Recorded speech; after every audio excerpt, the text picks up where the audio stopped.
Salam dostlar. Menin bardык жакшы чыгармаларым, жакшы каалоолорум бир гана сиздер үчүн. Мен Сезбек Искеналиев, Нарын областынын Кочкор районунун Кызылдөбө айылынын кулун оолум. Кесибим боюнча ырчымын, обончумун, актёрмун, продюсермин.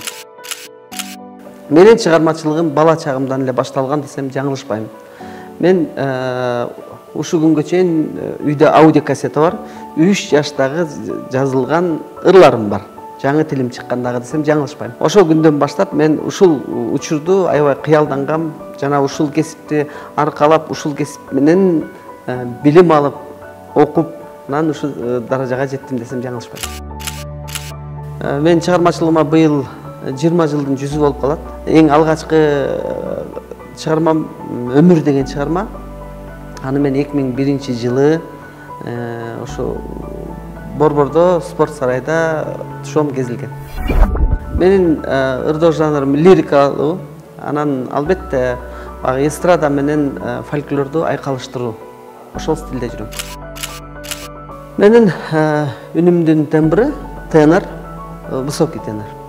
Мен сахнадагы стилим кежо, эркин стилде кийинем. Анан ырдын тематикасына жараша дагы кийимди тандайм. Менин көрөрмандарым 2 жаштан 80 жашка чейинкилер. Менин чыгармачылыгымда, репертуарымдагы ырлар бардык темада бар.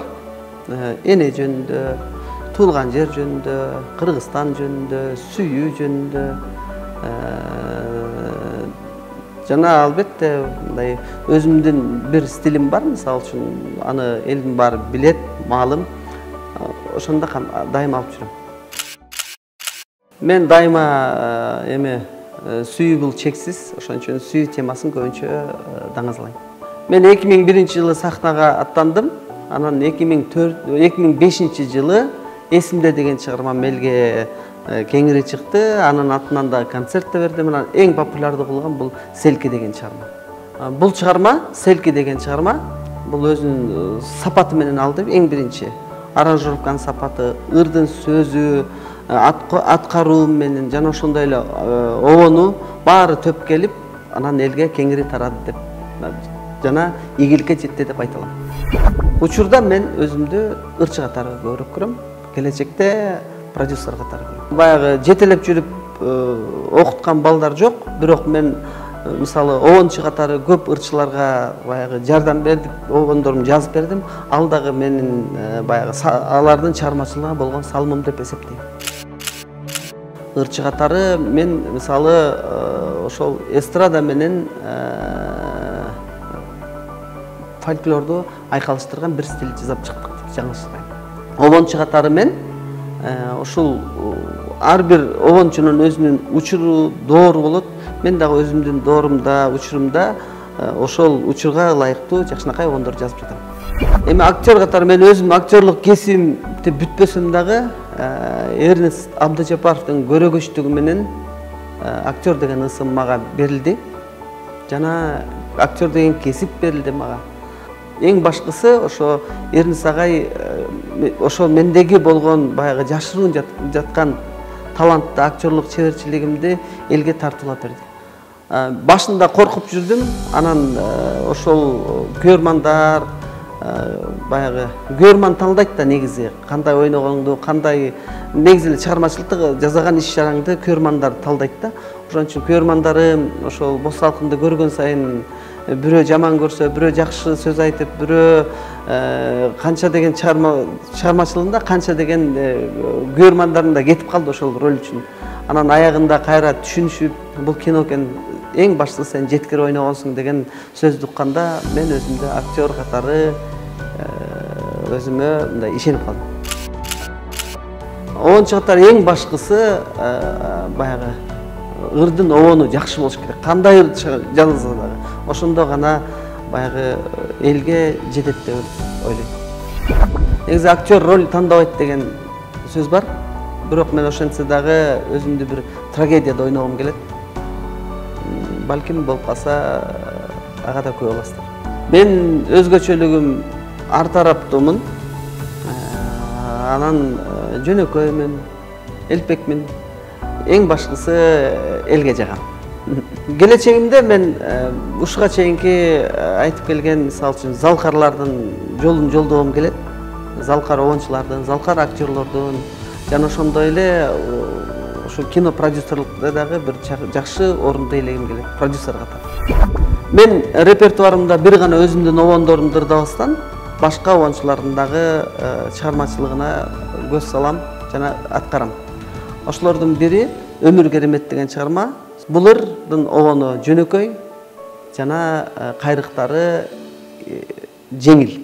Ошон үчүн мага жакты. Мен буларды силерге аткарып берем.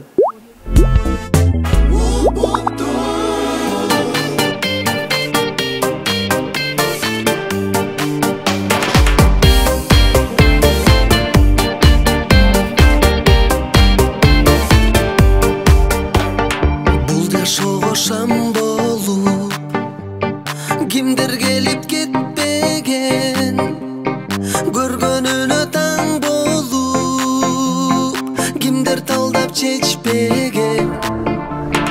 Бирөө билбес бакытка, бирөө көксөп жетпеген, күндөй чыгып өмүрлөп, батат тура кеч менен. Жетели максатка жүрөктөн эңсеген, ачылсын келечек сендеге. Өмүр керемет, өмүр билсең бир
Датка курулуш.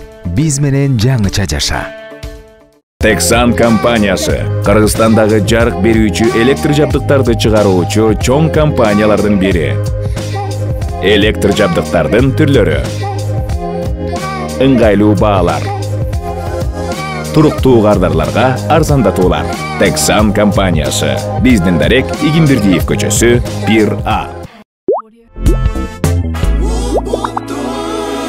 Өмүр керемет чыгармасынын сөзү Акбар Кубанычбековго таандык.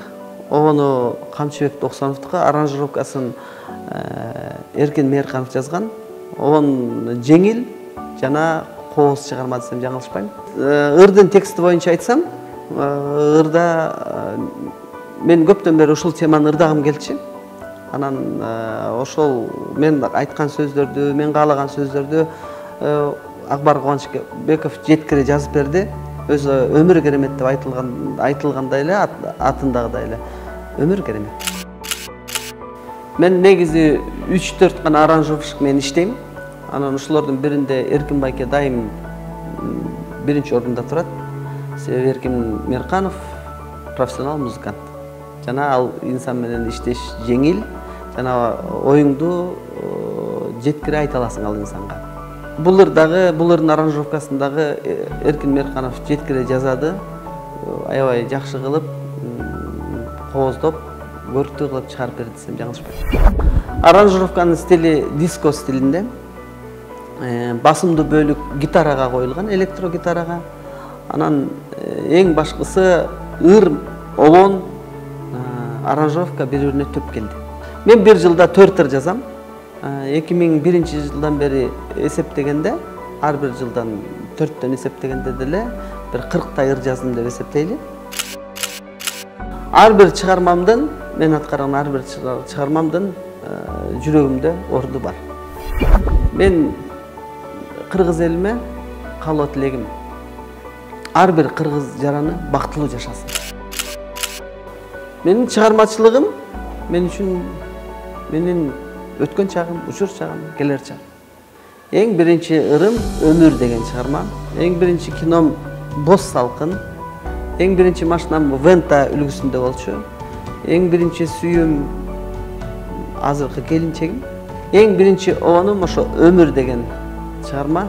Эң биринчи клибим Ашыкмын деген чыгармамдын клиби. Ырдесте аттуу ырымдын дагы менин обонун өзүм жазгам. Сөзү Акбар Кубанычбековго таандык. Анан сөзүндө бир жакшы сөз бар. Ошол сөздү өзүм атайын коштурдум. Сезбек сизге ырдести арнайт деген жери бар. Анан сез деген сөздү кошуу кичине оорураак экен. Бирок акындын күчтүүлүгү менен акын ошол ырдын түшүнүп, сезип туруп, анан ошол сөздү коюп берди.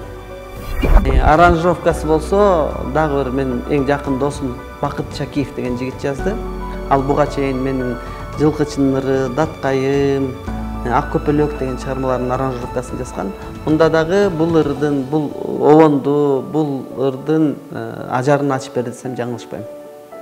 Албетте менин көп чыгармаларым сүйүү жөнүндө деп айттым жана башында дагы. Бул ырда дагы ошол сүйүү айтылган, албетте айымдарга.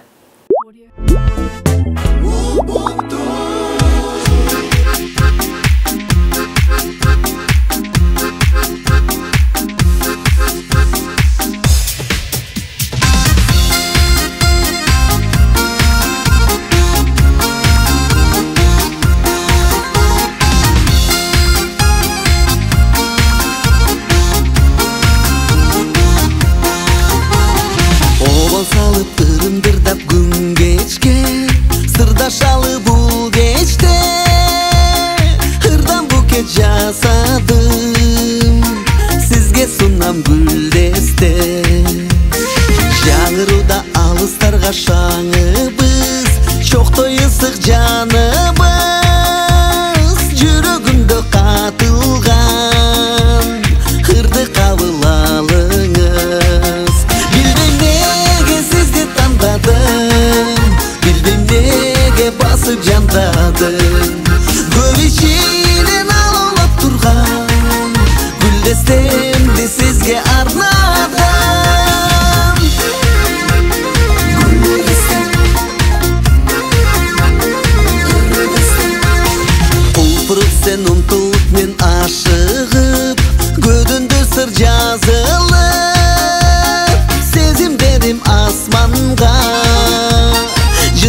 болуп чачылып.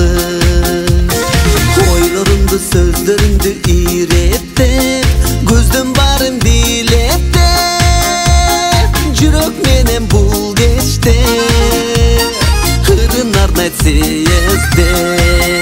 Билбейм неге сизди тандадым, билбейм неге басып жандадым. Көп ишинен алып турган гүлдестемди сизге арнадым.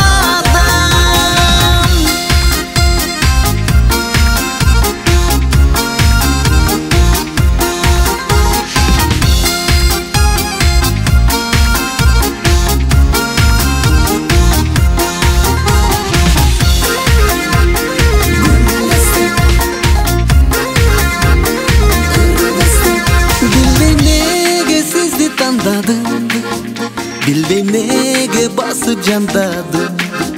Көп ишинен алып турган гүлдестемди сизге арнадым.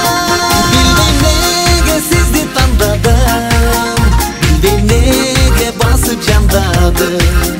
Көп ишинен алып турган ушул ырды сизге арнадым.